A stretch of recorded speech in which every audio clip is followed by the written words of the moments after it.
The governance structure has problems. There is no risk management, and hence then we have all these issues happening under effectiveness and under the opinion matters fiscal.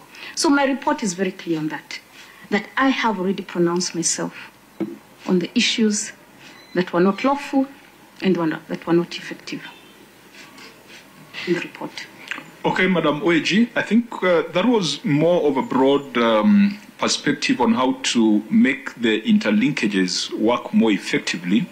Those players that you have mentioned in the ecosystem, Parliament must now play its role. The Auditor General has flagged issues, the Auditor General has stated them as facts, and the Auditor General has concluded that the law has been breached. The focus now turns to Parliament. And I'm happy that the courts have directed that these conversations must end by the 31st of March. If this was a report that was to come before this committee, I would give the assurance that we will not be in dispute and we will not argue with the Auditor General. They are the professionals.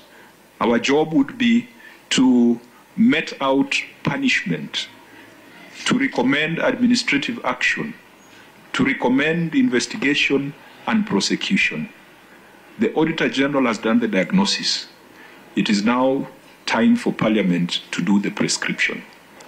And that prescription is not about reopening the case, because it's the Auditor General that has done the case.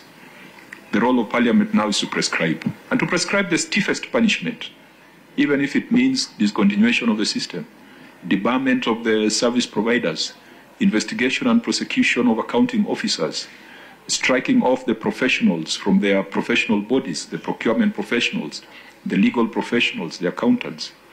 I think that's what you're saying, that now that is the job of Parliament, to do the prescription. You have told us the patient is sick. We are now the ones to prescribe.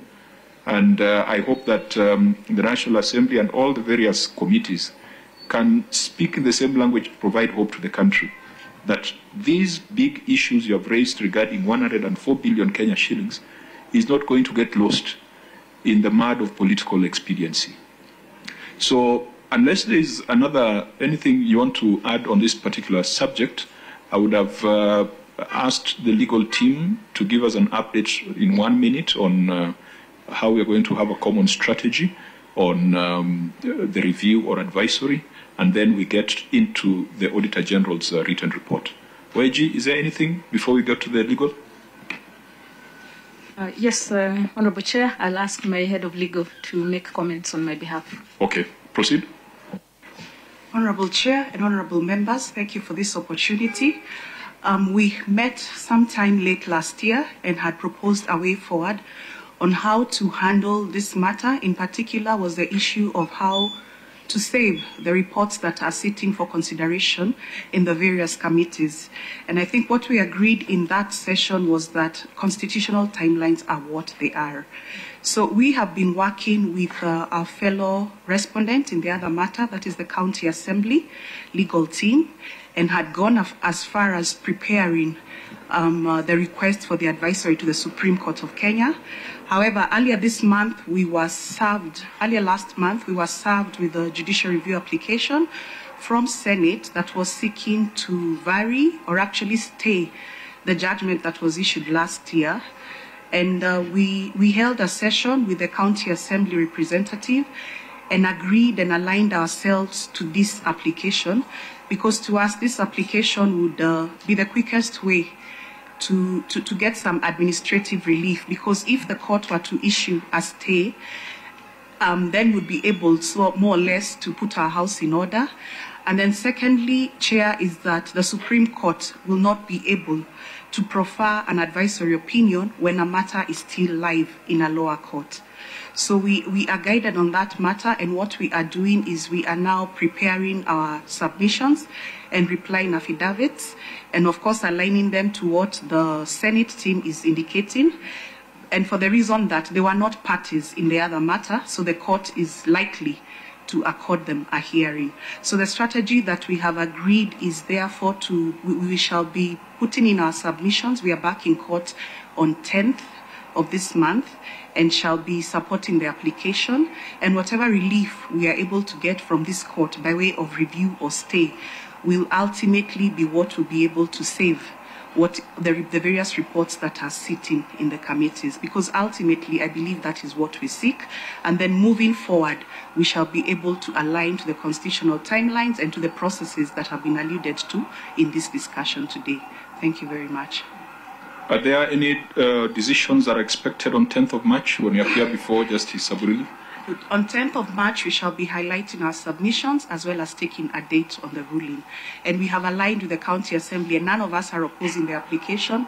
We are actually preparing submissions highlighting the impact of these reports. And what is coming up, where parties are appearing before this committee and actually trying to cite the report, which is mischief on their part. So we've agreed to have a joint position and to prepare submissions that are aligned to trying to save the reports that are before the committees.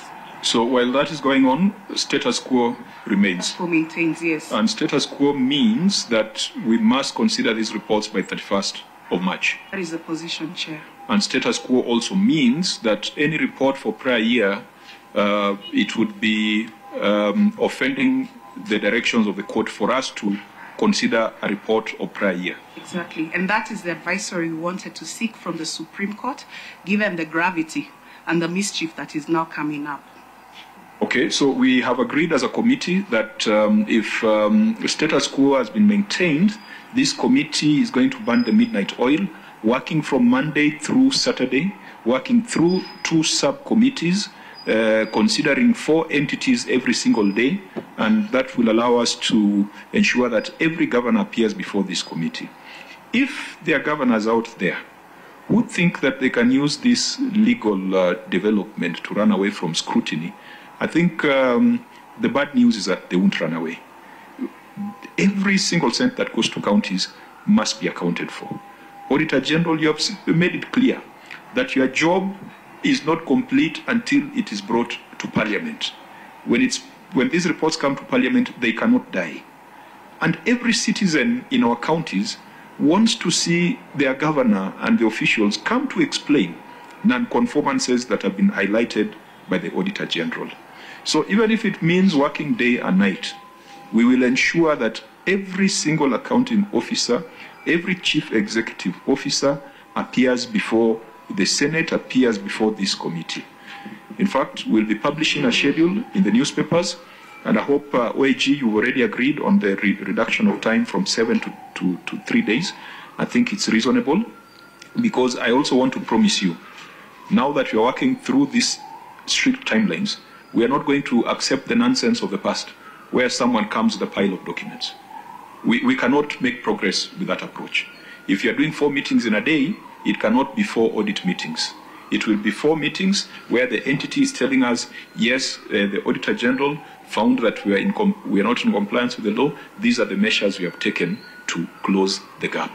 It will not be a matter of review and submission of additional documentation. So governors, fund managers, administrators, accounting officers, even if the time was shrunk to 1 week, we still must do our job. And OAG, congratulations that you are able to get these reports to Parliament by 31st of December. I think when the pressure is on, everyone works backwards to ensure that we fulfill the constitutional timelines. So I guess that as far as that strategy is concerned, we are aligned. Vice Chair? Yeah, maybe, Chair, just to seek maybe the advice of the legal person from OAG on the unresolved issues on prior year matters. Can we look at them in this financial year 2023-2024 report without breaching that same law? And yet some of these issues are not explicit in these reports. What is your view? Can we still look at them? Honorable Chair and members, my view is that yes, prior year matters are carried forward and form part of the current report that is being tabled. In fact, to me, and the submissions we are trying to make is saying, worst case scenario, we still carry our prior year matters in the reports that are now going to be tabled. So nobody will run away from scrutiny before this committee on account of reports that were issued previously, so long as they are prior year matters that are still being reflected in the current reports before the committee. You see, and we will not get lost in the by looking at the trees and not the forest. But when you start splitting it, the question would be, these prior year matters, has there been a resolution of Parliament on them for them now to be considered by Parliament? You know where I'm coming from? That if in 2022, 2023, Parliament did not come up with the recommendations that were adopted on those prior matters, how then do you follow them up in the subsequent year? You'll have that technical difficulty, but the drafters of our constitution did not envisage a situation where people will run away from accountability on the basis of technicalities. Chair, that is the position.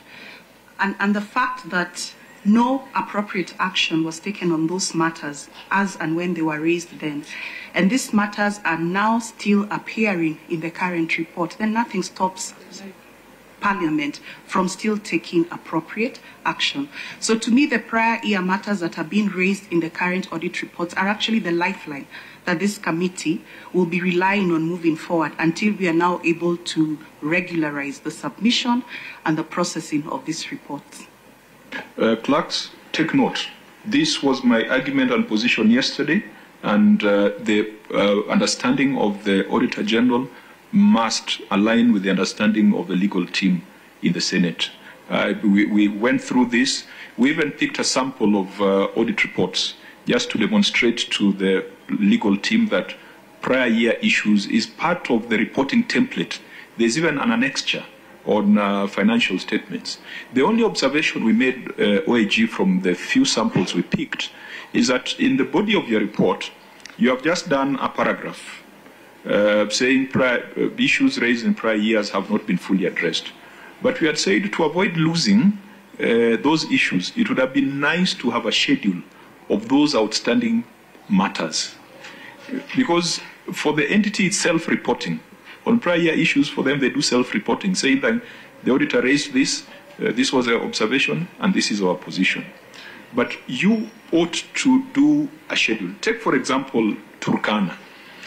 If Turkana in prior year, there were problems with, and I've been given a sample of a report for Migori. So other matter, prior year matters, you've got a header. But you've said, in the audit report of the previous year, several paragraphs were raised under the report on financial statements. However, the management has not resolved some of the issues raised in the report. There's no visibility from your report what some of those issues are or what issues have been closed. And we had discussed this, and Patrick, you have that on your log, that we had said that where you're saying management has not resolved some of the issues raised, you would even have a schedule saying those issues are A, B, C, D. Then that allows us to do what Madam Nyambura is talking about, that we can now query those specific matters as part of this financial statement. OIG? Thank you, Chair, for that observation. Chair, while we have that section on unresolved prior year matters, is that so we don't lose sight of what needs to be looked at and what affects the current report. Prior year matters means that if there were issues where the law was not followed, then currently that law has still not been followed unless there were amendments to the law, or management went ahead and rectified whatever issue there was. Now, previously, we used to list all these issues, and the same Parliament also complained that we were issuing a 50-page report, a 100-page report, because we'd issue all prior year matters. So what we decided is I put this paragraph, then during the chairman's brief, my team lists those prior year matters, because the prior year matters are still part and parcel of the current audit report. And that's why the committee can still go back and look at those issues, because they inform the circumstances. Where is the list? Is it an annexure in the report, or where we can now move to either reinstating an annexure or reinstating into the audit report. We removed it because the report was too bulky, because it would list issues even 4 or 5 years back. So we removed it and put this paragraph, and then during the chairman's brief, I expect my team to list for you. So we can agree. Can I put it as an annexure because they form part of the report? Do we continue with the process that we currently follow, that they are part and parcel of the chairman's brief during the hearings? It needs to come back as an annexure, because if it's not here, there is no way for the entity to even respond. So, for example, if I ask the entity to respond to this report of the Auditor General, and you have just talked of some issues, a governor will sit there and tell me they have closed everything. They are not aware of the some issues the Auditor General is talking about. And so you'll find that, for example, this is a county where they burnt the financial records the previous year. This is a county which perhaps had a disclaimer because of the loss of financial records. And that great non-conformance gets buried in this paragraph. So please, let's bring back that annexure. I think over time now, because we have also done a lot of meetings, I'm sure we'll be able to close out many issues. It might not be as long as it was 4 or 5 years ago. Let's bring that annexure back. All right, I'm guided, Honorable Chair. We'll put the annexure. We'll also discuss with the Public Sector Accounting Standards Board on the template that is attached to the financial statements that lists the prior year matters to see how comprehensive can it be. Then we can verify that template instead of having two annexures or two templates to the financial statements. So I will sit with my technical team, and then we can agree. But I'm advised you'd want a list from the Auditor General. Yes. Thank you. Vice Chair?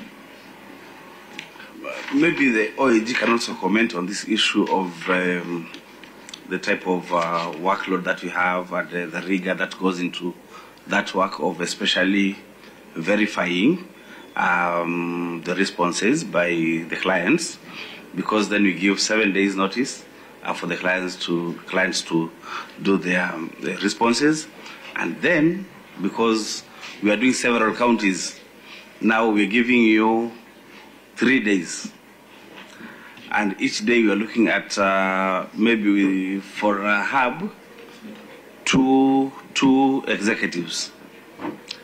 Do you have that capacity to do within 3 days? If it's coastal hub, for example, we're doing Taita Taveta and maybe Mombasa, and the next day for efficiency, the same hub is supposed to look at maybe Kwale and Kilifi. Are you able to move with that workload or bear that workload? Because it looks like, do you have the number of people that can deploy so that you can work? You can have that workload possible? Yes, OAG.